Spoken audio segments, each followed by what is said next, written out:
दोस्तों, एक बार महात्मा बुद्ध अपने शिष्यों के साथ तीर्थ यात्रा के लिए जा रहे थे। चलते चलते रास्ते में एक गांव आया।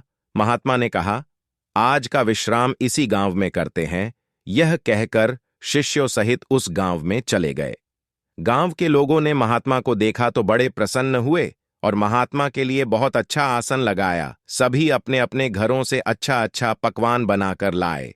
रात होने पर सभी बच्चे, बड़े, स्त्रियां महात्माओं के पैर दबाने लगे और आराम से बैठकर ध्यान की बातें सुनते रहे। सुबह हुई तो महात्मा बुद्ध ने गांव वालों से कहा, अच्छा, अब हम चलते हैं, आप सभी हम जाने की अनुमति दे।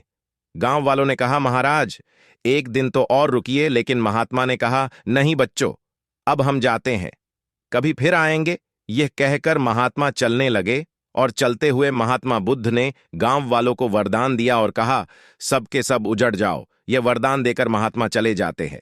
चलते चलते शाम हुई तो महात्मा एक दूसरे गांव में पहुंचे।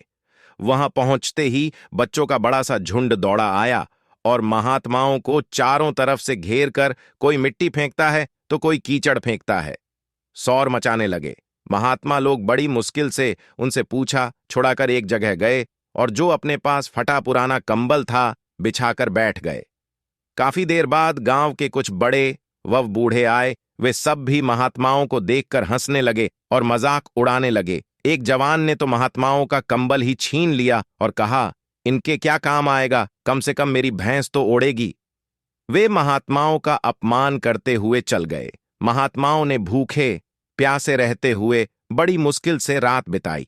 सुबह होते ही महात्मा चलने लगे और चलते हुए महात्मा बुद्ध ने गांव को वरदान दिया कि सबके सब बसे रहो। गांव से काफी दूर जाने के बाद जंगल में एक तालाब आया और कुछ फल के पेड़ नजर आए। तो महात्मा बुद्ध ने कहा, बच्चों, यहां थोड़ी देर विश्राम करते हैं। वहां महात्मा लोग फल खाते हैं और तालाब का शीतल जल पीते हैं। तब एक शिष्य ने कहा, महात्मा क्षमा करे, हमें एक बात खटक रही है, आप नाराज ना हो तो हम पूछ सकते हैं। तब महात्मा बुद्ध ने कहा, बोलो बच्चों, क्या जानना चाहते हो। शिष्य ने कहा, महात्मा, जिस गांव में हमारी अच्छी सेवा हुई वहां के कितने अच्छे लोग थे। उन लोगों को तो आपने वरदान दिया कि उजड़ जाओ, और जिस गांव में हमारा अपमान हुआ उन लोगों को आपने वरदान दिया कि बसे रहो। ऐसा क्यों महाराज। तब महात्मा बोले, देखो बच्चों, पहले गांव में कितने अच्छे विचारों के आदमी थे। वह आदमी उजड़ जाएंगे तो दुनिया के कोने कोने में फैल जाएंगे और जहां भी जाएंगे सभी को अच्छे विचार सिखाएंगे। इसलिए मैंने उनको उजड़ जाने का वरदान दिया।